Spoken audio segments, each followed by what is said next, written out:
All right, welcome to another episode of the Courtside Basketball Podcast with A Day in Miami. Super excited today to welcome one of my great friends, a guy that's a legend in the Miami basketball community. And I'm going to go through a kind of a long-winded resume because your resume is super impressive and pretty long. So I'll go over that before we get into some questions. But before I get into that, we'd like to welcome Andrew Moran. Welcome. Thank you, man. Appreciate it. Thank you guys for having me on. As always, co-host, we got Mr. Besu in the building, everybody? Bryant Besu from Besu Customs. So Andrew Moran, for those of you that don't know him, is a four-time state champion coach at the high school basketball level. 2015 state championship coach with Miami Christian High School. And then he just completed a three-peat with Christopher Columbus High School, going back to back state champions, which is amazing. First state championship in school history and with basketball was led by Andrew Moran, and they've won three straight. Andrew Moran is also an NBA skills trainer, worked with players like Tyler Herro, Emmanuel Quickly, Buddy Hield. The list goes on and on and on. He also hosts NBA pre-draft workouts, which is when these college players or overseas players come and get ready for the NBA draft, and he holds his own pre-draft. Also, from the youth level, a skills academy, Miami Hoop School. He's the owner and founder of Miami Hoop School, one of the biggest, if not the biggest, skills academy in Miami, Florida, with summer camps, skills academies that run year-round, personal training, owns a gym in Miami Hoop School in Kendall. Told you it's going to be a long thing. Two-time EYBL champion coach. So EYBL is the Nike circuit of high school basketball, travel ball circuit that happens in the summer. Two-time champ there. Man, long resume. I guess we will start off with the first question would be, where did your basketball journey begin? Well, I grew up in Houston, and my dad played basketball in college and kind of shared the love of basketball with me and my brothers, and my oldest sister and my youngest sister played a little bit as well. But we grew up playing basketball at the park. When we used to play outside. Not too many people play outside at the park anymore. Pick up, and that's really where we fell in love. My dad coached us when we were younger, and that's really where we fell in love with basketball. And it's taken me to many places, and met a lot of different people, taking me around the world. I've been to a lot of different places because of basketball. But yeah, man, started in Houston with my dad. We still talk about it a lot. He likes to call after my games and talk. He likes to give his input, but I let him know that, I've surpassed his knowledge, and he can only give so much. And it's pretty cool to note that your brother, older brother or younger brother? My older brother. Older brother. My middle. I have two with my middle brother, but yeah, he's older. Right. Edgewater High School in Orlando, Florida. Yeah, correct. Assistant there. Assistant coach, and they made it to the state championship game. Yeah. Couldn't finish the job. I think they lost to Pines Charter. Yeah. Here from South Florida, but man, basketball runs deep in your family for sure. Something I forgot to leave out in the bio is, you do travel the world. Training players, doing camps and clinics, but then also players from other countries travel to Miami. Sometimes it's a week, sometimes it's a couple weeks. Yeah, that's actually pretty. That's one of my favorite things to do, just because, obviously basketball in the world is number one in the U.S. and kids want to come here and experience it. We brought some groups. You saw some of them. We brought some groups from France, Israel, and Chile over this past winter, and we try to give them a full experience where they can, see a high school practice, see colleges, see a college campus, see a high school game, a college game, and an NBA game, and kind of help them understand what basketball looks like here. And just to be able to experience it, I take them around Columbus. I even take them into some classrooms to experience like a day in a classroom for a little bit.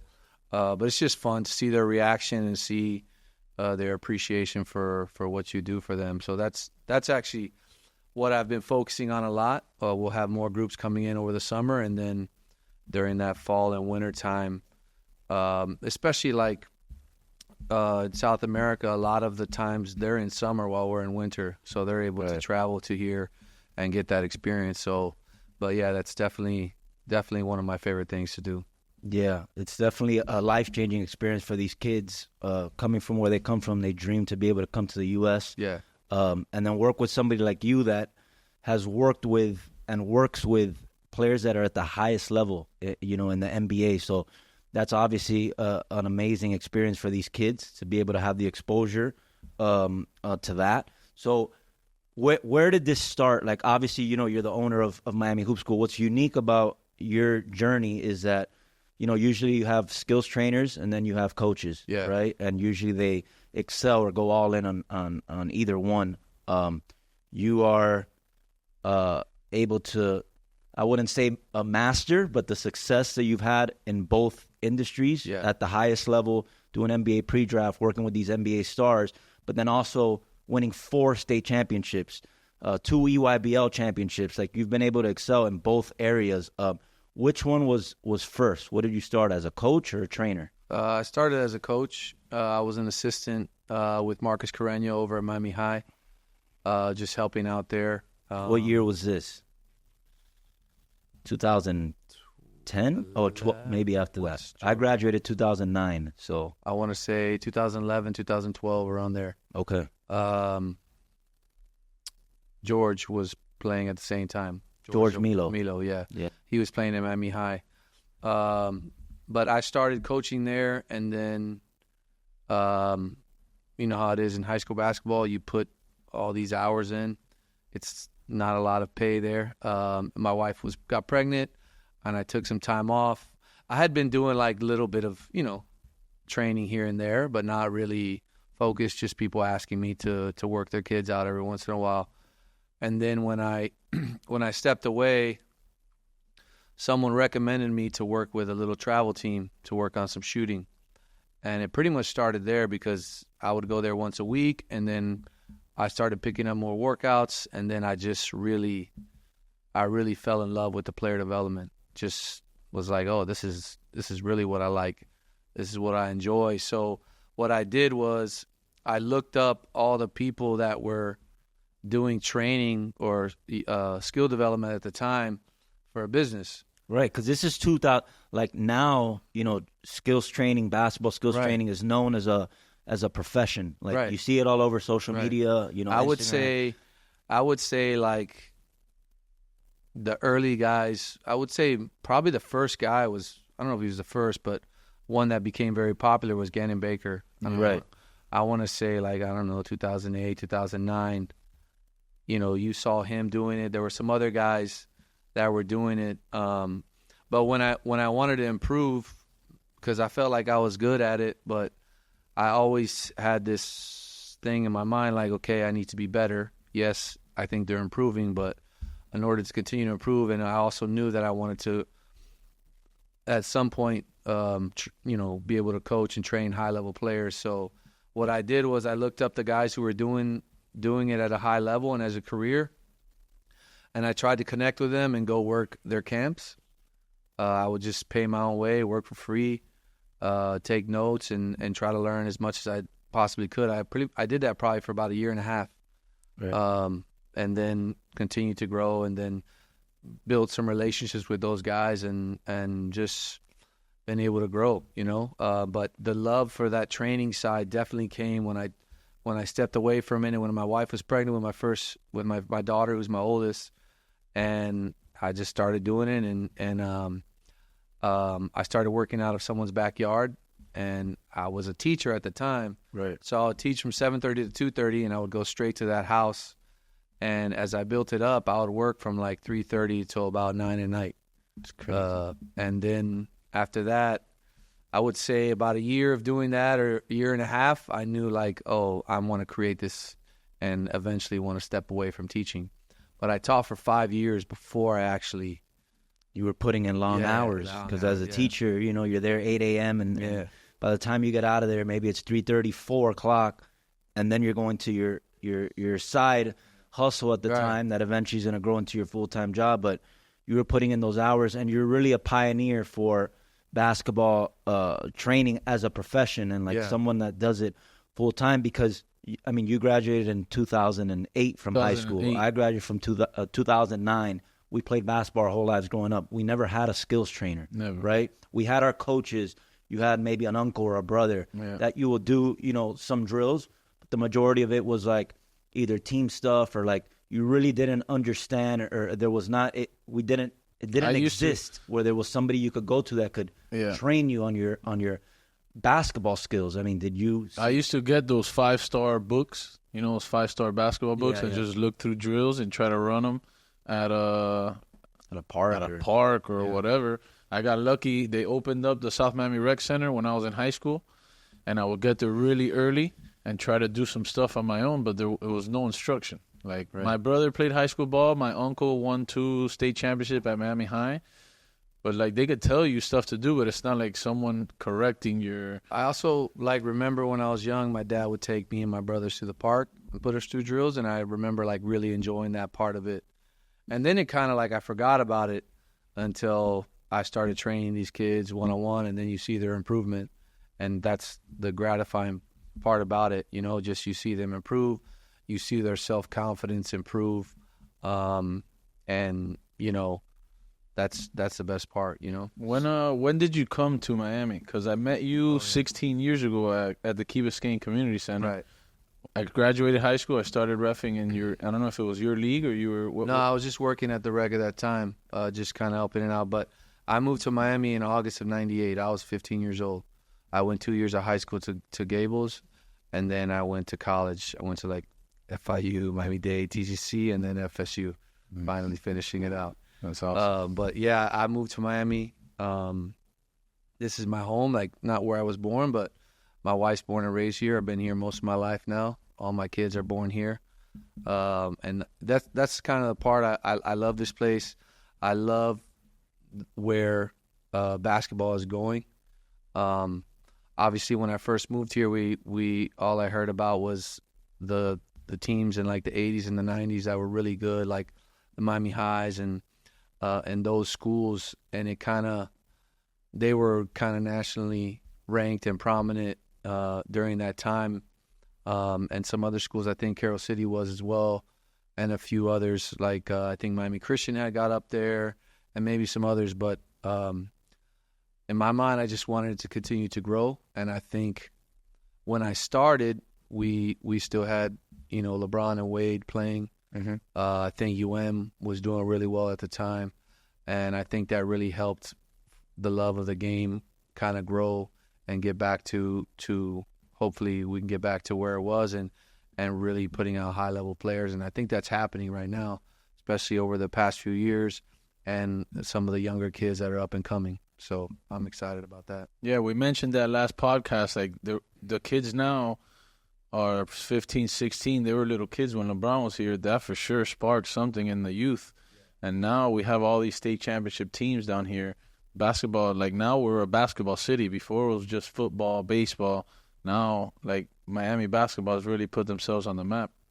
For sure, the amount of Division I players that have come out, the amount of state championships, pretty much the last 2 years, Miami or South Florida have dominated in Lakeland, Florida, taking the majority of the state championships. But what you've been able to do at Christopher Columbus High School, if you're listening to this podcast in the Miami area, chances are about Christopher Columbus High School, a school that's been around since, I don't even know, all-boy Catholic high school in the Archdiocese, but the school that a lot of people that have gone to, people that are in powerful positions that have had a lot of success. And Christopher Columbus is a school that had a lot of success in basketball. When you think about the days of Stiano and a lot of good players have come out of there and been a really prestigious program, but they were never able to get over the hump and win a state championship. It was something that a lot of people thought that maybe will never happen, right? You took over. And I remember just being in the basketball community when you took over, people were skeptical. Yes, you won a state championship with Miami Christian in 2015. But the stigma was if you're a basketball skills trainer, you're not a coach. You can't be a coach, right? Obviously, we've seen that that's a stupid narrative, right? And it's what the stigma people wanted to put on certain coaches. So that was the narrative, taking over a prestigious program like Columbus. How did you get that job if you were just a skills trainer, this and that? You've not only proven those people wrong, you've kind of like, it's not even a question, 3 state championships in a row. This season, you guys finished as a number 3 team in the country, okay, made it to the Final Four in the national tournament. That exceeded, I'm sure, anybody's expectations, anyone that hired you at Columbus, alumni, anybody, right? It's absolutely amazing what you've done. How did it start at Columbus? Obviously, you got hired. You didn't win the state championship right away. Right. I think you've been there six years.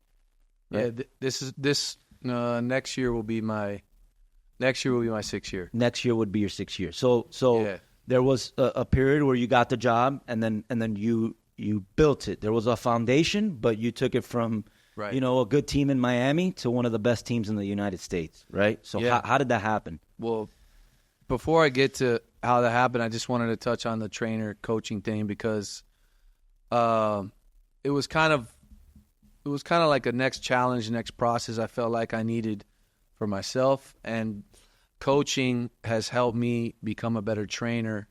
And the fact that I was a trainer before, I feel like helped me as a coach in terms of connecting with players and having a personal relationship and learning how to kind of meet them where they are and communicate with them. So to encourage anyone, I would say to do both. Whether you're a trainer or not, I think you should do some coaching. Whether you're a coach, I think you should do some training because I think you need both of those, especially now with the amount of player development that goes on. I think they go hand in hand. And because I had all this knowledge of the training, and I had some knowledge of coaching, I had some experience. I had experience as an assistant, 1 year as a head coach. But then when those going together, it helped me to become better in both areas. So I think it's real important for guys who are training or coaching should kind of tap in and do a little bit of both of them. And the game has changed. Yeah. Like skill development is huge. Even in the pros and the NBA, they hire skills training guys in the college level. Like being able to do both and skill development is so huge in the United States for these kids growing up. Where if you're not developing your players, right? So a lot of old school coaches have this team aspect, which is great, and you need it. But if these kids aren't developing, they'll look to go somewhere else. Okay, you have the number 1 player in the country in the junior class, correct? I think he's number 2 number 2 now. Yeah. Okay, so Cameron Boozer. I think he should be number 1. But. Right. Yeah, we would agree. Cameron Boozer, the Boozer twins, and Caden Boozer, which is the twin kids of Carlos Boozer, NBA legend. And those kids came into your program as freshmen, and not only has your team improved and continue to get better, but also those kids have developed like their skill set. Like Cam Boozer is now able to hit 3-pointers, right? That's something that he was never doing. Like their ball handling, not only their IQ and a team aspect and reading their game, but their individual skills have improved, which is huge because you're able to offer both. Your assistant, George Milo, is also a great coach, but started as a skills trainer. So I think do you think that creates an advantage within your program that you're able to develop these kids individually and then combine? 100%. I think even like during this period of time, like we're not in season, they're playing travel. We're not doing team stuff. We're doing all development. If we're working out, we're either doing a small group workout with some of the guys or we're doing individual work. So I think I have an advantage, just because I feel like I've kind of learned to understand how to do it, right? They need to know what they need to do to have success now, at the same time developing them for later, right? Because the high school game is different than the college game, and the college game is different than the NBA game.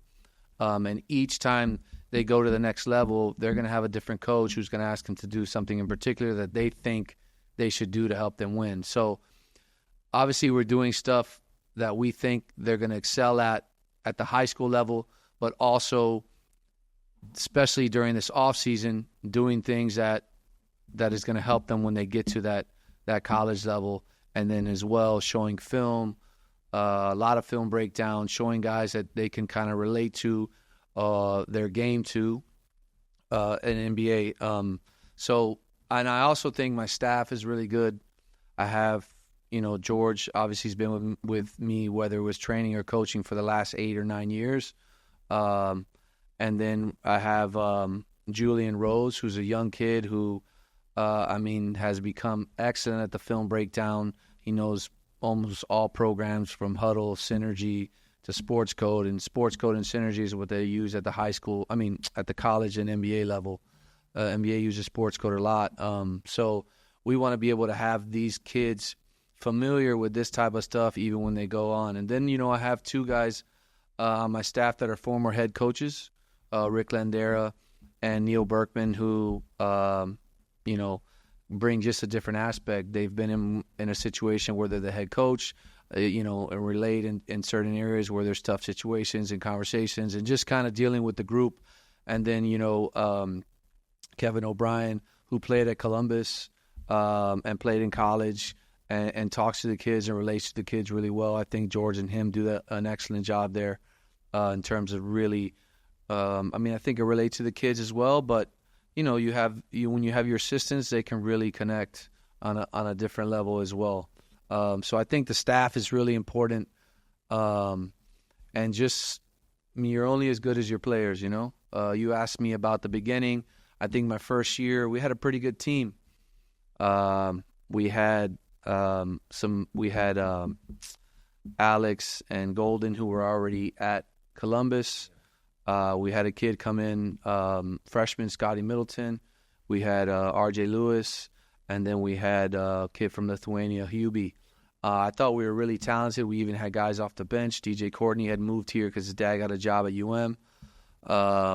And I felt like we had a really talented team.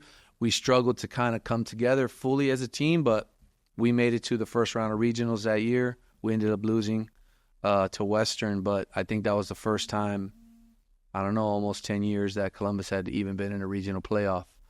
And then the next year was COVID. We made it to the regional final and lost to the same team that we had lost to the year before. We lost to them. And then, obviously, I was able the Boozer Twins chose to come to Columbus, and they just hit the ground running just with their leadership and their IQ and playing the right way and always playing to win. And I think that spread out into the rest of the team, and they could see where we could have success. Obviously, we got at this point we have Malik, who's going to Princeton next year, and we had some other we had Garen Bess, who was already there with us as well. Kevin Noriega, who was one of my favorite players. And then Benny came in with the Boozers. And then the following year we were able to get actually no, that was 2 years in a row. This season we were able to get Randy Smith and the Richardsons and really take ourselves to even another level. So you're only as good as your players. You got to have talent to be really great. But at the same time, you got to be able to communicate with those guys and get them all to work together and kind of understand what their role is on the team and how that's going to work in terms of our success. Just because you have a kid that you want to help out with his individual success, but we also have the team, and the goal is to kind of mix those together so everybody has success. And there's a false narrative, another one of and people think this, you see it at all levels, right? It's kind of the universal thought that if you have great players, you should win, right? Yeah. So I coach high school basketball at True North. We spent a ton of time around your program and gone and watched practices, and you run it like a college program. Do you need great players to win? Absolutely, right? They're the ones that go out there and perform. But if you have great players with subpar coaches, you will only get so far. Right. Okay?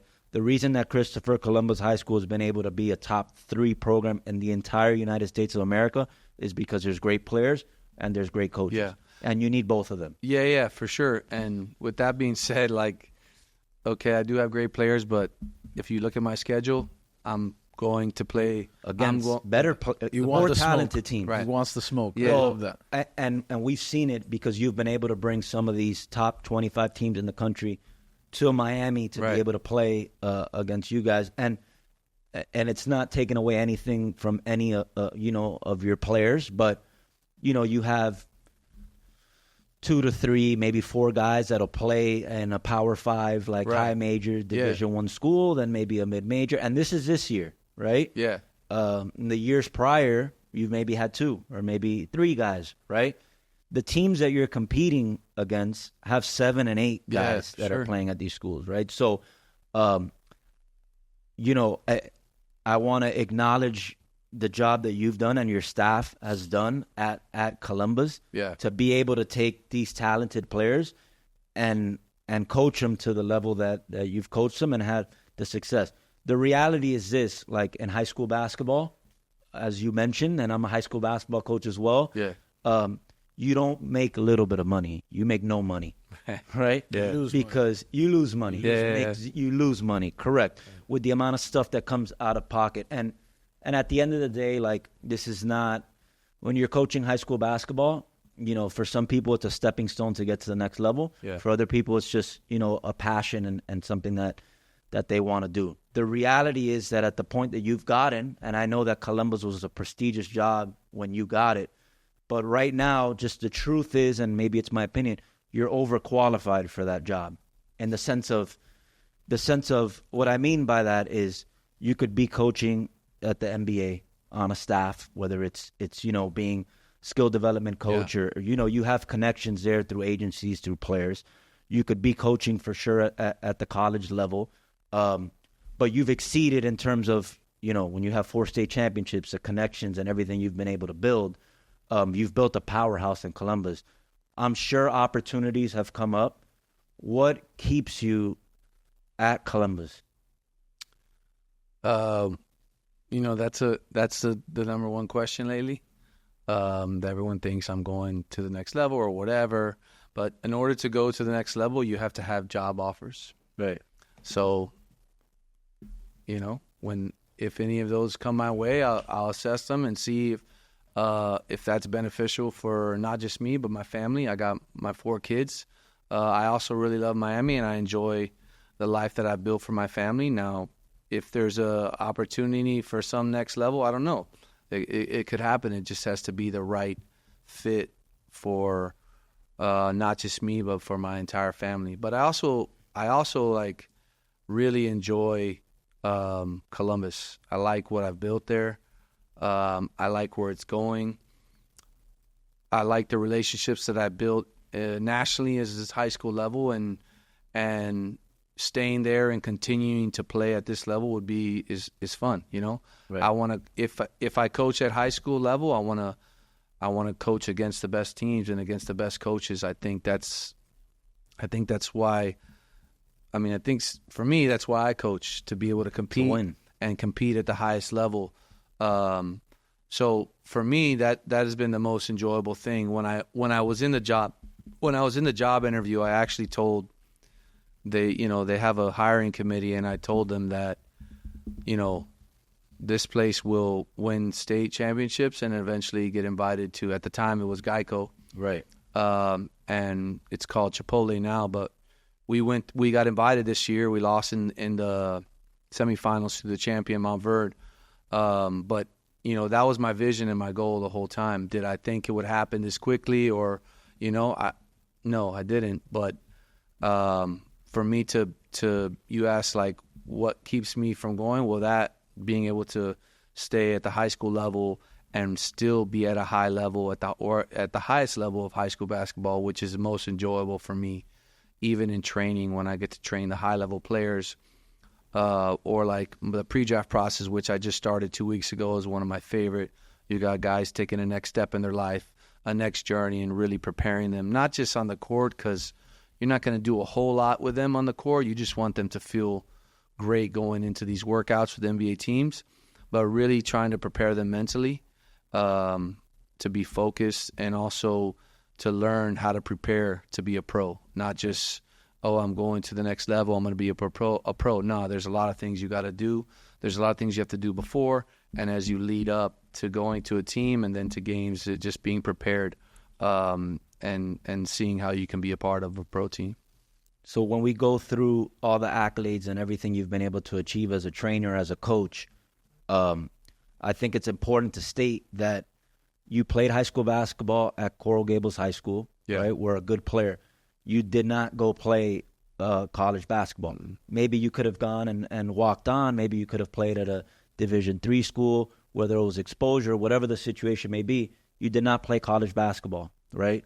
A lot of people think any industry they're getting into, whether it's, business, entrepreneurship, or basketball, you need to have this resume as a player, and you see former NBA players, pros. I mean, I played college basketball. I train, I coach, and that must have been something as you were coming up in the game, especially at your time when you started training, when it wasn't something that was very popular.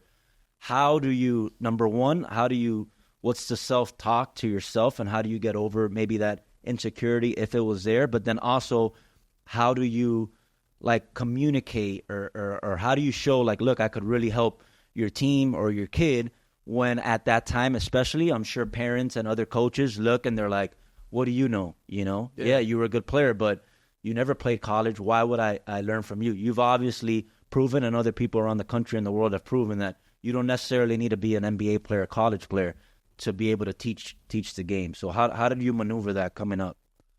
I mean, that was definitely a thing, for sure. I remember specific conversations of parents asking me whether I played in college or not, and some of them being a deciding factor. Maybe they didn't train with me, they trained with someone else, which I think at the time it was probably hard and tough, but I also continued to see at the college level that there were guys that didn't play in college and ended up being Division I coaches, or I saw other trainers that, they did play in college, but they didn't play in the NBA. They were training NBA players. Right. So I tried to focus on that, and also, focusing on, no problem, I'll just continue to improve my knowledge of the game and surround myself with people that can help me be prepared for, hey, am I going to be a coach? Hey, am I going to train this high-level player?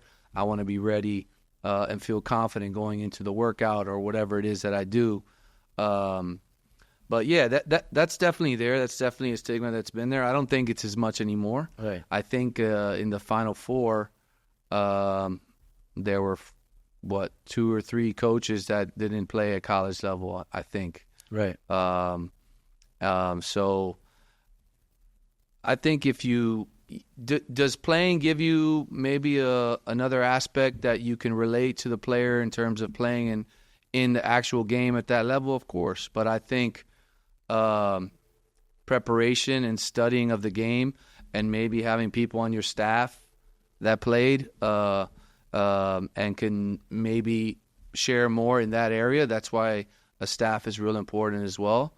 But at some point, I think we could also show on film, hey, look at this guy. Look how he reacts in these situations. No, I wasn't specifically in that situation, but we can rewatch it.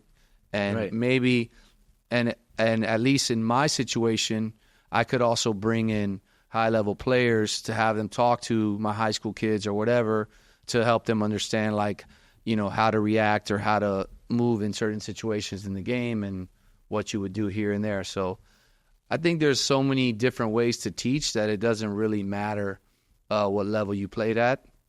It's all about, are you continuing to learn now? And I've learned a lot, and I still, even now, watching more, I watch a lot of film right now for these guys in the Prujaf, and I feel like, I'm learning so much, even from my young guy, Julian Rose, who is my assistant, but he watches a ton of film.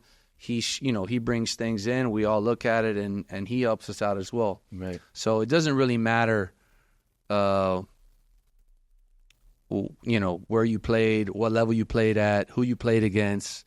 It matters is, are you preparing yourself? Are you continuing to grow in the area of basketball and coaching and training? Because that's what's most important. Sometimes it's actually a benefit if you didn't. You see guys that played professional or at the college level. Right. The only thing they know how to teach is what worked for them.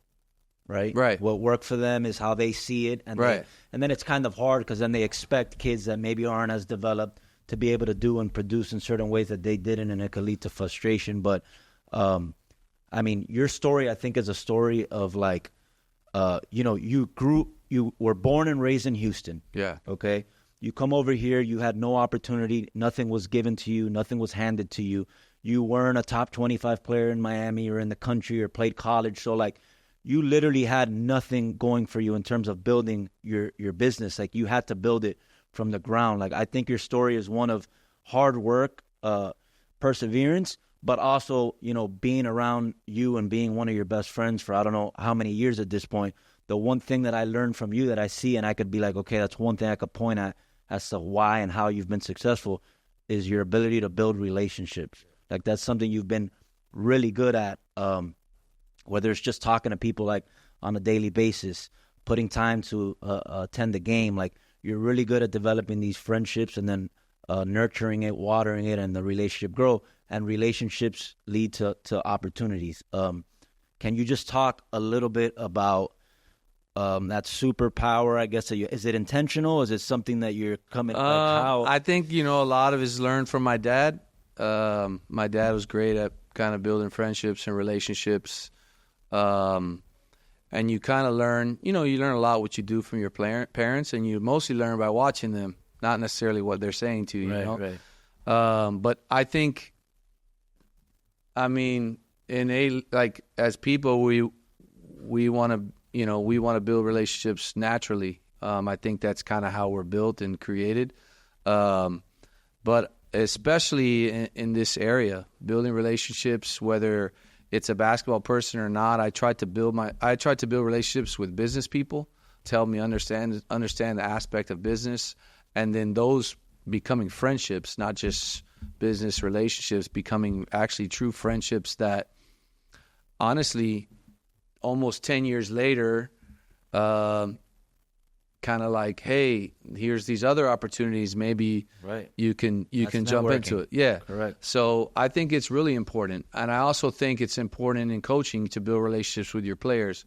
One thing that you talked about of my training, and I think one aspect of where I think, at least in my journey, I started working with little kids first, and there is something there that you can learn from because it's all raw. It's not like, hey, let me train him to be a success on this team. No, it's just you're just training the kid, building a relationship, giving the kid confidence, and kind of understanding like, oh, how do I continue to make this kid grow and become a better player? Because it's not like sometimes you get like, hey, I'm coming here, we kind of want to work on this and improve in this area. And the player is kind of already maybe who they are. Like, NBA players come and work with me in the off season.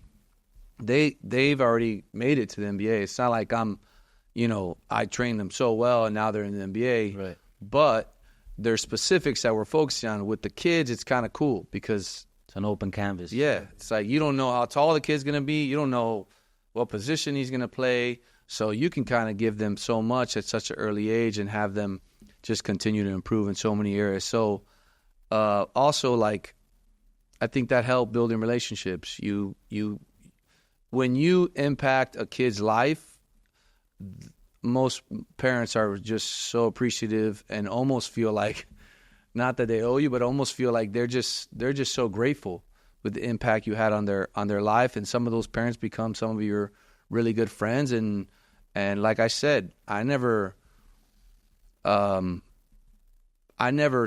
like, hey, 10 years down the road, some other opportunities come up because of the relationship I built or so early on. And not that you do it for opportunity, but it just happens kind of naturally and kind of treating people with respect. And it seems like the relationships you build are not transactional. Yeah. Like, as your friend, I would even say that you don't fully maximize the opportunities in terms of the network you have. And very easily, especially in a city like Miami, everybody wants favors done for them. Everybody wants to meet the people at the top, to be able to get something out of them, and everything seems very transactional.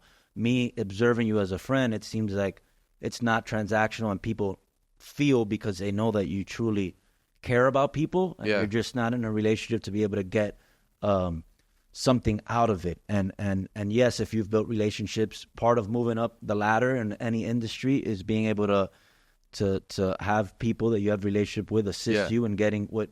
But even, you know, with you on a personal level that I know, like, you're not always looking to get something out of this relation, if not ever. Like, so I definitely think that's something that has helped you build your business with all the odds stacked against you. Because when you've built, like, you're born and raised in Miami and you've been in the basketball community, me and you were born and raised here. We grew up playing in Tamiami and high school, and think about all the relationships we built from 5 years old.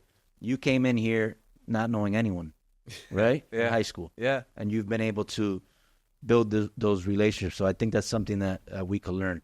You have a question? Yeah, I think I'll have all of this. I've been around Andrew for a while, and I've seen that he's a great teacher, and obviously being a teacher helps be a coach. Because I was a teacher for almost 10 years. I would coach middle school basketball, middle school flag football, and just knowing that each kid is different. Like, you can't coach. Like, I don't know. When I was growing up, Bobby Knight was like the biggest thing. Like, he will coach real hard, but some players don't react well to that. Right. Like, some kids, you got to, like, there's a different way to motivate kids, and I think he does a real good job with that. Who were your, like, I read the book of John Wooden, right? Like, I loved his book. I loved his way of teaching, like his philosophies and stuff. What coaches do you look up to, or you looked up to when you were younger, that helped you get to, like, the teachings that you By the way, you know, he was an undefeated coach at South Miami Middle School. Yeah, that was nasty. For 1 year. One of the greatest middle school coaches here at South Miami Middle. Yeah, we had a really good program, bro. I had all the football kids, intensity, full court pressure. Full court press, from the beginning to the end on concrete. I went to his practice one time. He's got these kids diving on the floor on concrete. Bro, these kids were tough, bro, so it was easy to coach. I mean, some kids, and I've coached at other schools, right? Like, these kids, they don't even want to practice outside. It's too hot. I think when you get football players, when you get a special group of kids that are ready to battle anybody, like, some kids are like, oh man, we're gonna play Mount Verde. Like, well, to that, like, speaking specifically about South Florida kids, and I've been around the country and I've seen a lot of teams, and don't get me wrong, teams play hard, but South Florida kids, in my opinion, are some of the toughest kids and some of the biggest competitors. Like, they go out there and they're gonna just give it all, you know, and they really, really compete at a high level. Maybe they're not always as talented or whatever, but they're definitely gonna compete and play really, really hard. My kids, when I was teaching at South Miami, he's at Columbus now, Dalen Russell, one of the best. He's going to UM football. This guy was my center, power forward, 6'1", 200 pounds in 7th grade, strong as hell. Jalen Brown, LSU, now he's at FSU, wide receiver. So I had, like, mega athletes. These kids would play tackle football on the concrete at 7 a.m. every day. I was like, yo, these kids are, like, it's a different, like, the kids down here are just so tough. I've refereed all around the country. I've refereed EYBL and City of Palms. City of Palms. I had a pretty good career reffing, but I mean, these kids down here, it's like, it's amazing. So, like, what coaches, like, were you up, or did you look up to Coach K? Like, did you read books? Like, how did you get so good at teaching at such a young age? Because one thing I like about Miami, there's a lot of new young coaches that are giving back to the game. Like, there's other coaches around that are giving these new ways of playing the game. Like, it's more up tempo, more like before it was like kind of old school, you know. So now that we have this new influx of coaches, like, what did you read? I mean, I would say, like, my first coach would be my dad. I thought my dad was, I mean, I don't know how good he was in terms of knowledge of the game. I think he knew, but I feel like he related and kind of knew how to speak to each individual kid. So that's one area. One coach that I coached with, Marcus Carreño, what I got from him was all his teams played so hard. So really to get them to buy in and to play hard is just that first step, you know. In terms of, like, the X's and O's and things like that, I just try to watch and learn and be a sponge to as many things as I can. But some of the coaches that I really enjoyed over the past 5 years is one of them is Dusty May, who just got the job at Michigan. Obviously, he had his success there at FAU, but just his energy when he would come to our gym and the way he was so open about it and really trying to help us out as well to continue to improve. And I could always tell when a team really likes their coach and plays extremely hard. Extra hard. They're just playing extra hard and competing out there. So I also feel like I feel like my parents put us in so many different cultures and races and situations where we had to relate to so many different people.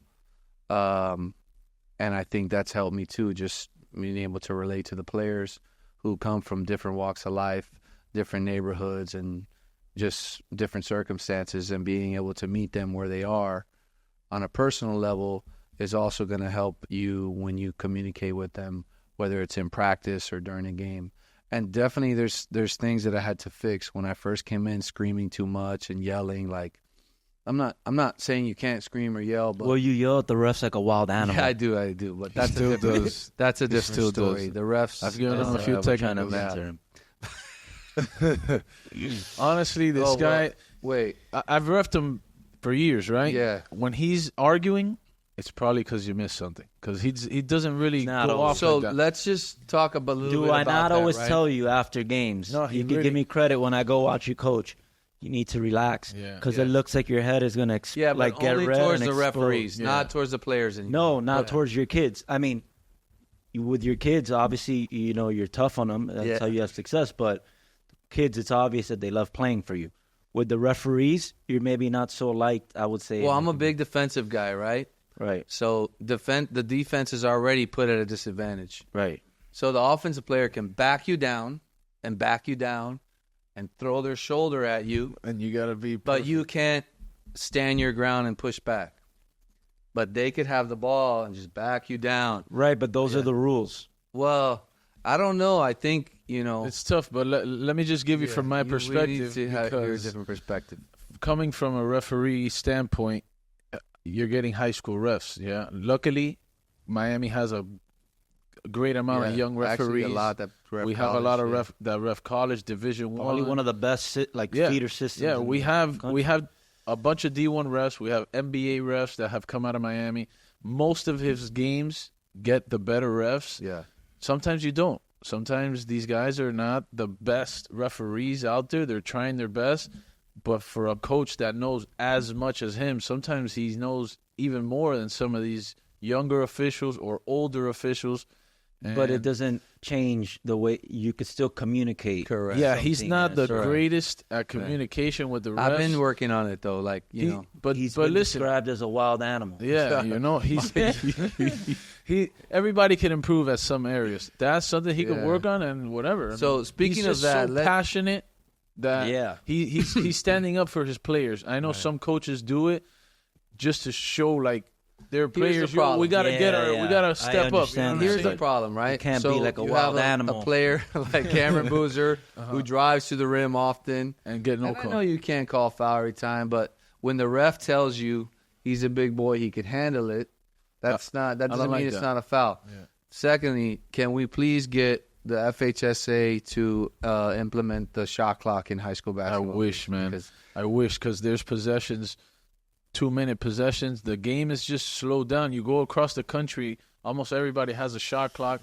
And you got to prepare these kids, especially with how good the talent is in South Florida. A lot of the players, especially the better teams, the top 10 teams, and a lot of these kids are going to go play college. And then when you go play college, if you're not used to something, you got to adjust your game completely. For sure. One thing I wanted to ask you for the casual viewers, obviously this is for Courtside Basketball and a day in Miami, right? So a lot of people in the city are going to be watching. You've worked a lot, and you're not – a lot of these NBA guys, they don't have one trainer. right? It's not like they're one skills trainer. There's different guys that work with them, but you put a lot of time in to the development of Tyler Herro. Okay, obviously Tyler Herro is a young player here in Miami, one of the Heat's stars. What was your experience with Tyler Herro? Maybe an interesting fact. Like, how was that experience? Well, I think Tyler Herro outworks most players. The time when I actually started working with him was actually during COVID. Obviously, I have my little gym. Most gyms were shut down. He wanted to continue to work, and he would go 2 times a day, sometimes 3. And I don't know if you remember when they were in the bubble how well he played, right? So with him, he wants to be great. He wants to be the best version of himself. So he's going to work, and he'll outwork everyone. You know, I think now he's learned to kind of pace himself, just because you got to take care of your body as well with these long seasons. But what people don't know or are close to him, they don't know the amount of time that he spends on his game, the amount of time that he spends in the off season, the amount of time he spends in the regular season outside of practice. That guy puts countless hours into his game, and you know it shows. The guys, if you look at his stats or however you want to measure him, he has continued to improve every year, and I think he's going to continue to do it no matter what. He wherever he feels his weaknesses are, he's going to attack those, and he's going to continue to improve on them, and also continue to be better and better in those other areas that he's had a lot of success in. But I would say that's the biggest thing, and he believes in what he's doing. Extreme confidence and swagger. He believes in himself as a player, and he believes when he's going to do what he does best when he steps on the court, no matter who he's going up against. And what do you think about his outfits and what he wears? Would you wear them? Maybe not all of them, but I would wear some of them. Yeah. You know, I like a little bit of fashion. You know, I like it. You know, I think the guys get to express themselves, and you know, some people like a little bit more than others. Yeah. But you know, I would definitely, I like his style. Okay. I want to go back on something you said. You said that he goes 2 and 3 times a day to work out. Well, that was during COVID. Yeah, because So it's not even on the off season, absolutely. And stuff, I know some kids are gonna watch this, and coming from a great coach and trainer, a lot of these kids, they practice with their teams, and that's it. Yeah, like you're only gonna have a 1 hour practice with your coach. You're probably gonna do a press break or learn the zone or whatever, right. But you gotta do stuff after. You gotta put in more hours, and that's something that these kids don't do. They expect results like very fast with the minimal amount of work. Like what can a kid do to make it to a team, a high school team? Maybe not Columbus, but something that they can really work on by themselves, or get a trainer to really take their game to the next level. I mean, I think they have to kind of see where they are as a player at the moment, and then figure out how they can contribute to a team. I always tell kids or parents that come to me and say, "Oh, we just want to continue to improve and try to get more playing time," or and the first way to do that for me is to be the best defender. Forget offense. You want to get out there and defend, bring a lot of energy, make your team better. I think defending and then being able to make an open 3, that's going to help the most, and then you build from there. But sometimes people think they need to score. I don't think that's the whole point, especially if a team is already kind of set. Yeah. How do I break my way in, right? Well, you're going to have to do things that others aren't doing, or that others don't really want to do. So get in there, defend. Again, you're going to continue to work on your offensive game. I think you first need to change your mindset. And then, like you said, you got to work outside of practice. You got to set a schedule. I'm not telling you to work out 3 times a day during a season. This is an off-season, regimen. And sometimes you got to rest. Sometimes you got to be like, oh, I can't go 3 times a day because I got to take care of my body, especially at the pro level. Yeah. I mean, those guys are in an 82-game regular season and then going into the playoffs. So those guys really have to have their bodies ready. And when I say 3 times, sometimes I'm saying 2 times on the court and 1 time they're with their strength coach. And I know that's a lot for a high school kid, but in the summertime, you got to figure it out. Whether you have a gym or not. Some people make the excuse of no gym, but listen, there's so many resources. We have nowadays. too many outside courts in this town. Outside courts. Yeah. A lot of these cities have community centers. Right. Like there's workouts on YouTube. The amount of content that you just see on Instagram. Like growing up, we didn't have anything, and we still found a way to make it work. Like there's just an abundance of resources and ways to get better. In the summers, I'll drive around and parks are empty. Like LA Fitness, like I'll get there early. There'll be 1 kid working out. When in reality, you got to be putting in the work. Like they want to go play college ball, but they're not putting in any work. Right. So, I mean, yeah, the development, like it has to come from within. You know, like you're expecting your college coach to take you to get a scholarship. Like you got to put in that work outside of school. Absolutely. And work hard at it. So a guy you had in your pre-draft from the Heat, Nikola Jovic. Yeah. Okay. He's a guy, again, pre-draft, what is it, a month long or Nah, it's about two, almost 2.5 months. Okay, so the 2.5 months before the NBA draft, they come to you to Miami. Right. And they work with you once, twice a day, religiously. They're trying to prepare for these workouts. As they travel around the country to different organizations, they're going to take a look at them, and they're trying to get ready to get drafted in the NBA. You had Nikola Jovic out of it. What do you think his ceiling is? I mean, I think we're just starting to see how good he can be. Because he's 20, right? Yeah. I think he's 20 years old. So the European players sometimes come a little later, so maybe he was here with us for about a month. Okay. Because they're finishing up their season before. But I think we're now seeing what he's going to be. I think there was an adjustment period for him because on the defensive end, the Heat require a lot. I think he's improved tremendously there. And as you can see, he can play multiple positions. The guy's 6'10". And I feel like his shot is improved a lot with the Heat. The Heat are one of my favorite organizations, specifically in terms of player development. You can see multiple players that have gone undrafted and have gone there, and they've helped those guys have good NBA careers and change their life with contracts that maybe they wouldn't have gotten elsewhere. But I think this kid has the opportunity to be, I don't know how good, but he has the opportunity to be a special player as he continues to find his way in the league. And he's a playmaker. He's shooting the ball well now. He could defend multiple positions because of his height. I think he got to continue to improve there, and in the way he sees the floor.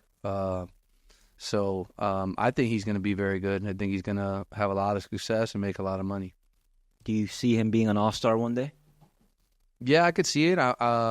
He's got to put that time in. He's got to, continue to work and really have specific off seasons to continue to improve. But definitely could be an all-star. Okay, last question for me before we wrap up. Obviously, Courtside Basketball is a league that I run and a league that you've been playing in since pretty much the beginning, in and out because of your busy schedule, but you've participated in it as one of my good friends of seeing the growth and the development. And now we have our second location in Kendall, which is at your training facility, Miami Hoop School. So just what is your assessment as a player in the league? What makes it different than other leagues? Because you've played in every adult league pretty much in Miami, right? So what do you think stands out about Courtside, would you say? Well, for me, in my mindset, I like the length of the court now as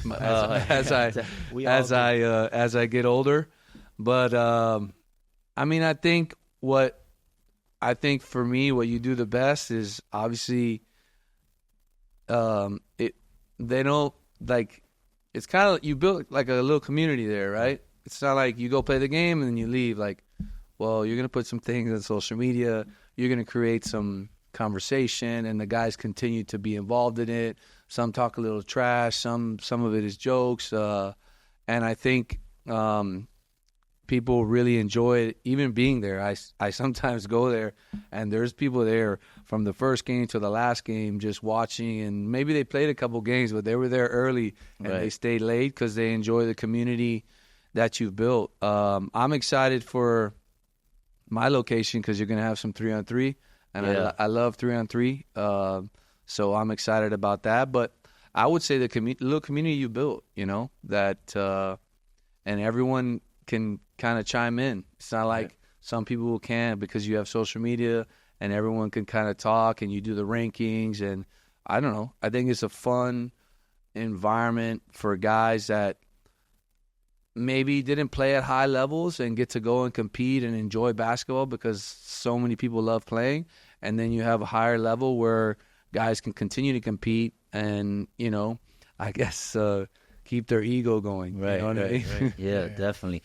So at the Miami Hoop School location, we just put in brand new wood flooring, beautiful wood floor. The facility is similar to our original courtside location that we still have in the Westchester area, that small feel. But like Andrew said, we're going to have a 3-on-3 half-court league. So I would say 3-on-3, and again, I'm not talking the pros. I'm talking about guys, in their late 20s, 30s, 40s. Like, it's like the universal thing that people play, right? It's the easiest thing to play. Like, you go to the parks, you go to the gym. Like, it's great exercise, great cardio.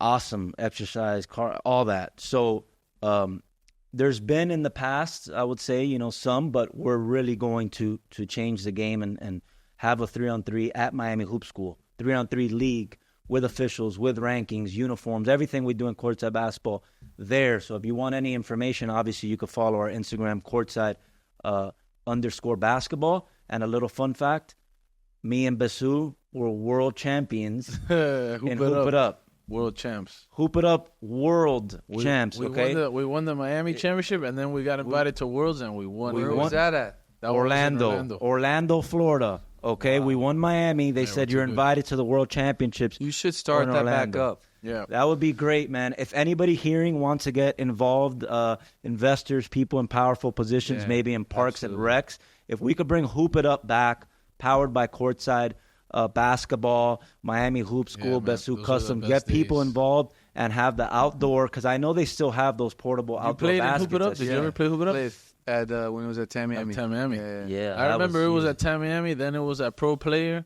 And then there was a fire in Everglades and the smoke came. You remember that? I don't remember that. But can we bring Hoop It Up? Like, obviously not Hoop It Up's its own company, but have that same format. 3-on-3. Courtside 3-on-3, outdoors, bunch of courts, DJs, vendors. Was Balboni the owner at of Tropical Hoop It Up? Park? Steve Balboni was a commissioner back in the days. Balboni ran Hoop It Up, but when it was at Tamiami. Then he sold it to Tommy.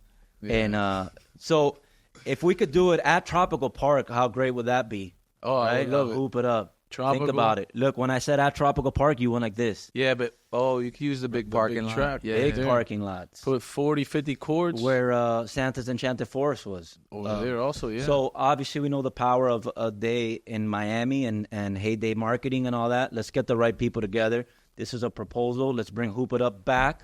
Outdoors, court, vendors, dunk contest. There used to be the 9-foot dunk contest, but it's just it's different. I know people don't play outdoors as much, but I think that's what gives it the feel and the vibe of like just making it unique. So let's bring that back. Let's see what we could do. I think we got the right people in place here with us three, Balboni, Moya with Heyday Marketing, A Day in Miami. Yeah, we could get it done, man. Andrew, I really appreciate you coming. Thanks for having me. It was fun.